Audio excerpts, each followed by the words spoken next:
Assalamualaikum warahmatullahi wabarakatuh. Selamat datang saudaraku di channel YouTube Always Istiqomah.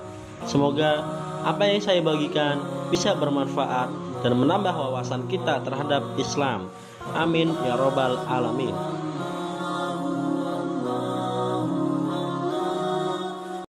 Menurut riwayat Imam Bukhari, Nabi Idris alaihissalam adalah kakeknya Bapak Nabi Nuh alaihissalam.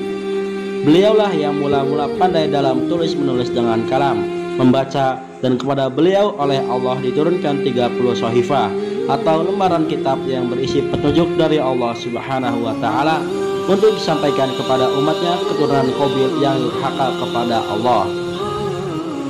Dan juga beliau Nabi Idris alaihissalam adalah seorang nabi yang banyak menerima bermacam-macam ilmu pengetahuan seperti yang ada dipelajari orang zaman sekarang. Bahkan Nabi Idris alaihissalam lebih pandai dari itu, dan Allah lah yang mengajarkan kepandaian itu kepada Nabi Idris alaihissalam.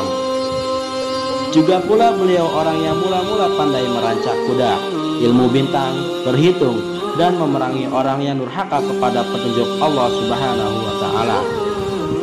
Maka itu kepandaian manusia tentang berhitung, ilmu bintang, ilmu perang, dan lain sebagainya bukanlah berasal dari orang-orang barat, tetapi dari orang Islam. Demikian juga beliau dinamakan Idris yang asal dari kata darasa, yang artinya belajar. Memang beliau banyak mempelajari kitab-kitab Allah yang diturunkan kepada Nabi Adam alaihissalam dan Nabi Sid. Beliau jugalah orang yang mula-mula pandai memotong pakaian dan menjahitnya, sedangkan sebelumnya manusia berpakaian dari kulit binatang. Sungguh pun beliau disibukkan oleh kepentingan sehari-hari, tetapi tidak pernah lupa dan ingat kepada Allah Subhanahu wa Ta'ala.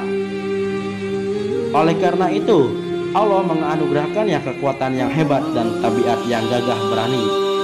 Maka itu kepadanya diberikan gelar Asadul Usud, yang artinya singa di atas singa. Karena itulah beliau dapat memerangi orang yang durhaka kepada Allah Subhanahu wa Ta'ala. Kederajatan yang tinggi diberikan kepadanya oleh Allah, karena beliaulah orang yang satu-satunya bersabar dan bertakwa kepada Allah Subhanahu wa Ta'ala.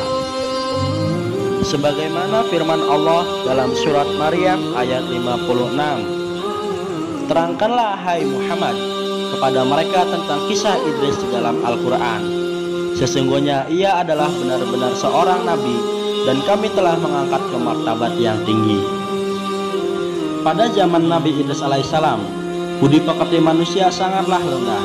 Kesenangan melakukan perbuatan yang tidak senonoh, zolim, baik kepada keluarga maupun terhadap masyarakat. Kehidupan masyarakat ketika itu selalu resah, tidak tenang, dan selalu bermusuhan serta berbuat kerusakan. Karena itulah Allah mengutus Idris sebagai nabi dan rasul agar mau membimbing dengan sebaik-baiknya dengan jalan wahyu yang diberikan kepadanya oleh Allah Subhanahu wa Ta'ala. Menurut sebagian ulama ahli tafsir mengatakan, ketika terbuka bagi Idris alaihissalam untuk berkenalan dengan para malaikat, beliau Nabi Idris alaihissalam tiba-tiba mempunyai keinginan untuk melihat alam gaib, yaitu naik ke langit. Maka dikabulkan oleh Allah Subhanahu wa Ta'ala, sehingga naiklah Nabi Idris alaihissalam ke langit yang keempat. Dan sebagian ulama lagi mengatakan naik ke langit yang keenam. Dalam riwayat Imam Bukhari yang sumber riwayat itu dari Anas bin Malik. Anas bin Malik mengatakan, ketika Nabi Muhammad SAW dan Jibril melalui satu tempat pada malam Isra Mi'rajnya, beliau telah bertemu dengan Nabi Idris alaihissalam yang menyebut dengan ucapan, selamat datang Nabi yang soleh dan saudara Isa yang soleh. Maka Nabi SAW bertanya, siapakah dia wahai Jibril? Jibril menjawab, dialah Idris. Firman Allah dalam surat Al-Anbiya ayat 85, ingatlah pada kisah Ismail, Idris, dan Zulkifli, masing-masing termasuk golongan orang-orang yang sabar. Kami masukkan mereka ke dalam rahmatku. Sesungguhnya mereka itu adalah orang-orang yang soleh.